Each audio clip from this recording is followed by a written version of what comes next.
नमस्ते, मैं सागर।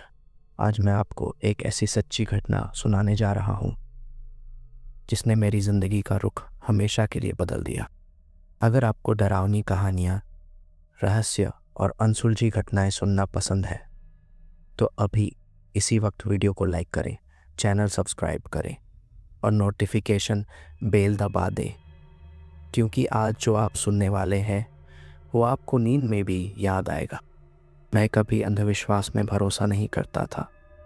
मुझे हमेशा लगता था कि ये सब बस कहानियां हैं, गांव के बुजुर्गों की बनाई हुई, बच्चों को डराने के लिए। लेकिन उस रात जब आसमान पर कोई चांद नहीं था, तारों की जगह बस धुंध थी और हवा में मिट्टी, सड़ी लकड़ी और किसी अजीब सी गंध का मिला जुला स्वाद था, तब मुझे पहली बार महसूस हुआ कि डर देखा नहीं जाता, डर महसूस किया जाता है। गांव के लोग मुझे रोक रहे थे, मत जाओ बेटा। वहां जो भी गया वो पहले जैसा नहीं लौटा। उनकी आंखों में सच्चा डर था, लेकिन मेरे भीतर एक जिद थी, क्योंकि जिस हवेली के बारे में मैं सुन रहा था वो पिछले 60 सालों से बंद पड़ी थी। लोग उसे हवेली नहीं किला कहते थे। कहा जाता था कि उसके भीतर एक कमरा है, एक ऐसा कमरा जिसका दरवाज़ा कभी नहीं खुलता। दिन में वह चुपचाप बंद रहता, लेकिन रात के 2 बजे वह अपने आप हिलने लगता और तब अंदर से कोई आवाज़ आती, कभी रोने की, कभी फुसफुसाहट और कभी कभी किसी के दीवारों पर नाखून मारने की आवाज़। उस रात मैं अकेला था, हाथ में टॉर्च, बैग में कैमरा। सोचा था कि सब रिकॉर्ड करूँगा और सबको दिखाऊंगा कि ये सब बस अफवाह है।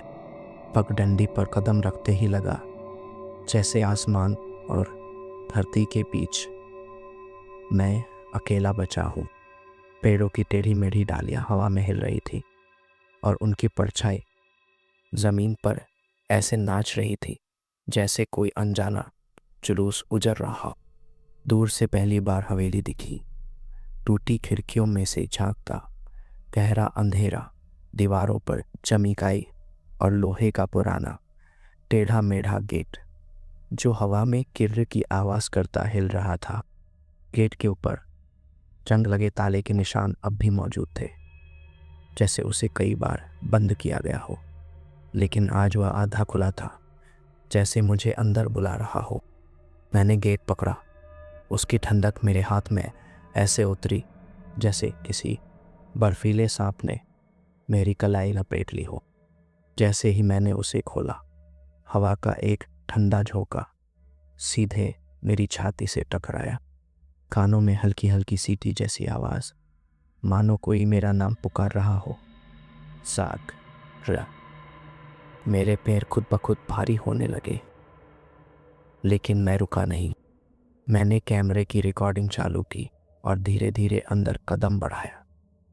मुख्य दरवाज़ा धक्का देकर खोला।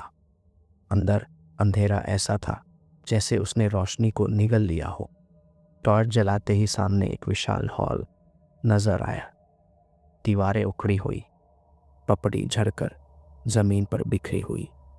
सीलन की गंध इतनी तेज थी कि सांस लेना मुश्किल हो रहा था।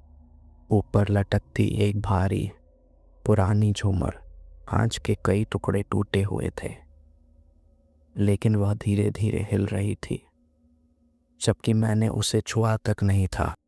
हॉल के दाएं कोने में लकड़ी की पुरानी सीढ़ियां ऊपर की ओर जा रही थी और उन्हीं के नीचे था वो बंद दरवाज़ा। लकड़ी काली पड़ चुकी थी, जैसे किसी ने उसे जला दिया हो। उस पर गहरी खरोंचें थीं, कुछ सीधी, कुछ टेढ़ी, जैसे कोई अंदर से नाखूनों से दीवार नोच रहा हो।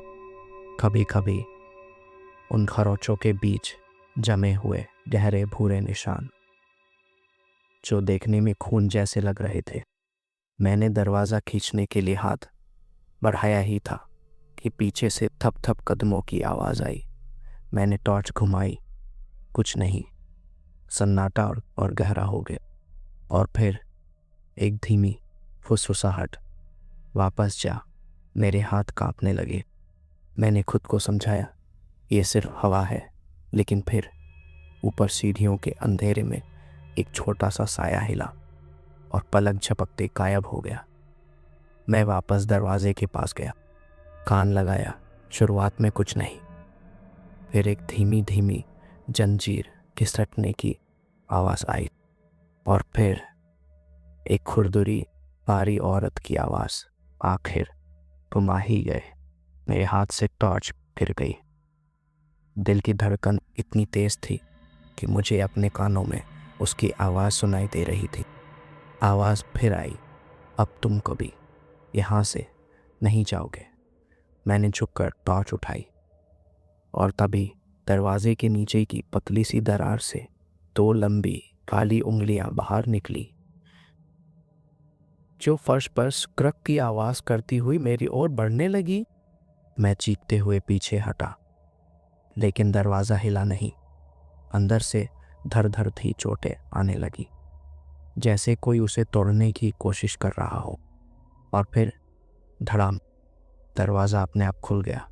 अंदर बस काला अंधेरा, इतना गहरा कि टॉर्च की रोशनी भी उसमें निगल ली गई। और तभी उस अंधेरे में 2 पीली चमकती आंखें धीरे धीरे मेरी तरफ बढ़ने लगी। मैं वहीं जम गया, सांस थम गई और अगली ही पल वो आंखें बिल्कुल मेरे सामने थी।